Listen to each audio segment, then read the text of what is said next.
الأحلام هي الحياة التي تدب في الهموم المطموسة تحت سطح الوعي، المطموسة تحت ركام المشاغل. أحيانا بتكون هموم الوقت. اختلف الحقيقة علماء النفس في النقطة دي.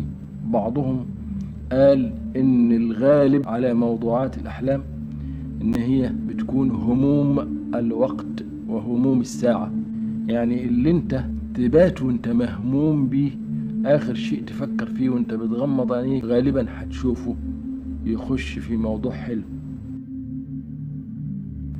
ده رأي إن الهموم الغالبة بتبقى هموم الحاضر، هموم الوقت، هموم الساعة.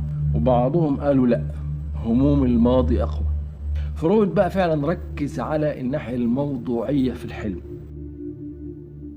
وكان نتيجة تركيزه إن هو طلع نظريته اللي هي فيها الأحلام أولا بتدور غالبا على موضوعات في الماضي، بالذات مرحلة الطفولة، وإنها بتدور حوالين المحرمات والممنوعات والمكبوتات جوه العقل الباطن للطفل. مش بس قال هموم الماضي، ده قال هموم الطفولة، أقوى مخزون تحت سطح الوعي. ومش كل هموم الطفولة، لكن الجانب المرتبط بالمحرمات وبالممنوعات والجنس وما حوله. بيركسون رأيه إن هموم الجسم هي اللي بيكون لها الأغلبية والأهمية الأولى في مسألة الأحلام، وممكن إن سوء الهضم أو أكلة دسمة أو مغص أو عطش أو حصر ممكن يثير أحلام. ممكن إنسان يحلم بأنه يتبول لمجرد أن عنده حصر، أو بيحلم أنه بيشرب لأنه عطشان. فهموم الجسد هي بتكون لها الأولوية.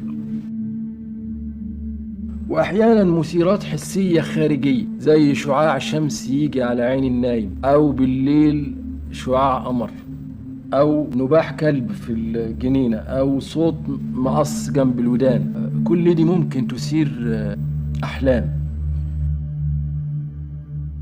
عمل تجربة لطيفة جدا، جاب مجموعة من النايمين وجنب كل واحد قعد يزقزق بالمقص، وفي تجربة ثانية ولع نور بطارية على النايمين، وفي تجربة ثالثة فتح الشباك والشمس دخلت. وبعدين سألهم بعد ما صحيهم انتوا حلمتوا بإيه؟ لما الشمس نزلت على عيون النايمين بعضهم حلم انه بيتدفى، وبعضهم حلم ان في حريقة.